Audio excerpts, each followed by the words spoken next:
Depois de conquistar o título carioca de 1923 com uma campanha impecável e uma equipe recheada de jogadores negros e brancos das camadas populares, o Vasco começava a escrever um novo capítulo do futebol brasileiro. O Rio de Janeiro, na condição de capital federal, servia de vitrine. A façanha vascaína levou uma mensagem contra o racismo e o preconceito social para todo o país, revoltando os clubes que comandavam a Liga Metropolitana e monopolizavam os títulos do futebol. No fim daquele ano, os jornais cariocas começaram a criticar a entidade sob o discurso de que era preciso manter a moral do esporte. Nos primeiros meses de 1924, os clubes das elites romperam com a Liga Metropolitana e criaram a Associação Metropolitana de Esportes Atléticos, a AMEA, cujos fundadores foram América, Bangu, Botafogo, Flamengo e Fluminense. O Vasco da Gama foi convidado para fazer parte da nova liga, mas com algumas condições. Dentre elas, a exclusão de 12 de seus jogadores considerados pela MEA como indivíduos despossuídos de condições morais para a prática do esporte. O Estatuto da MEA tinha como um de seus principais objetivos impedir que clubes montassem equipes competitivas com jogadores das camadas populares. Para isso, permitia que se exercesse um poder de exclusão de forma extremamente preconceituosa, baseando-se no critério do analfabetismo e das condições de natureza da profissão dos atletas. O então presidente do Vasco, José Augusto Prestes, decidiu por não excluir os jogadores vascaínos. A negativa representou o repúdio total da entidade ao racismo e ao preconceito social. O futebol carioca ficou dividido. De um lado, o campeão da cidade, do outro, os 4 grandes clubes da AMEA. As multidões continuavam a comparecer aos jogos do Vasco. Retornando para a Liga Metropolitana, o clube conquistou mais uma vez o campeonato carioca, e de forma invicta. Por ser o time que somava mais pontos nos últimos 3 anos, o Vasco ganhou a posse definitiva da Taça Constantino. Neste mesmo ano de 1924, impulsionados pela tentativa dos ditos grandes clubes em enfraquecer o Vasco, os dirigentes vascaínos já debatiam seriamente a compra de um terreno para a construção de um estádio próprio, enxergando como meio de obter total autonomia para o clube. Em defesa de sua política de seleção de jogadores sem quaisquer discriminações e no intuito de se ver livre dos onerosos aluguéis de estádios, no dia 28 de março de 1925, o Vasco assinou uma escritura de compromisso de compra e venda do terreno, onde seria erguido o Estádio Vasco da Gama.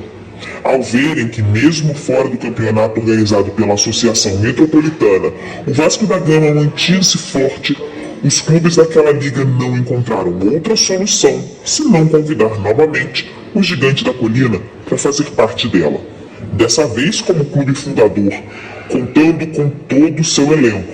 Uma batalha havia sido ganha, mas a guerra seria vencida em 1927. Adquirido o terreno para a construção do estádio em 28 de março de 1925 e tendo pago a sua última prestação em 6 de outubro, os dirigentes vascaínos hastearam o pavilhão do clube no local do futuro estádio, no dia 20 de dezembro daquele ano. Após esse esforço inicial, era preciso angariar recursos para o erguimento do estádio. Iniciava-se uma campanha histórica para a construção da Casa Vascaína. As 3 principais ações nesse intuito foram uma gigantesca campanha para atrair novos sócios, que ficaria conhecida como Campanha dos 10 mil, contribuições individuais de vascaínos e vascaínas e o lançamento de debêntures no mercado, ou seja, títulos de créditos ao portador. A chamada Campanha dos 10 mil foi um verdadeiro manifesto dirigido pelo clube aos seus torcedores nos meses iniciais de 1926. O Vasco buscava atingir a extraordinária marca de 10 mil sócios. Uma das iniciativas para facilitar o aumento do quadro associativo foi a suspensão do pagamento da joia, valor pago na filiação da pessoa junto ao clube. O sucesso da campanha vascaína foi estrondoso, ultrapassando a marca dos 10 mil no ano de 1927. O Vasco se tornaria o clube com o maior número de sócios do Rio de Janeiro. Contribuições individuais também foram atividades incentivadas. Era uma campanha nitidamente popular, com a participação de condutores de bondes, pessoal de bares e restaurantes, funcionários públicos e gente do comércio em geral. Vascaínos mais abastados também contribuíram com altos valores para a realização do tão sonhado estádio. Destaque para o comendador Antônio de Almeida Pinho, então dono da Fundição Progresso, que doou pomposa quantia financeira e materiais diversos para a construção. Somada a essas ações, houve também o lançamento de debêntures no mercado. Autorizado pelo Ministério da Fazenda, o Vasco empreendeu o maior projeto financeiro já proporcionado por uma entidade esportiva, no qual o clube pagou ao seu investidor juros de 9% ao ano. A liquidação total dos valores a serem pagos ocorreu ao final dos anos 40 do século XX. Concomitante a essas ações, no dia 17 de abril de 1926, foi assinado o contrato com a construtora Christiane Nielsen.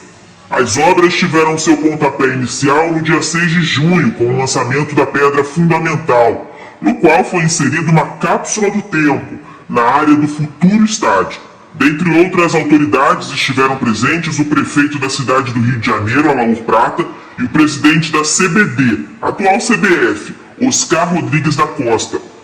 O ritmo das obras foi acelerado, apesar das tentativas de dificultarem a façanha vascaína. O Vasco solicitou a importação do cimento belga, que era de melhor qualidade em comparação ao cimento nacional. Inesperadamente, a importação foi barrada.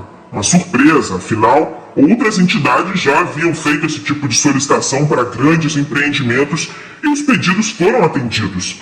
A solução encontrada para vencer esse obstáculo foi reforçar ainda mais as estruturas do estádio.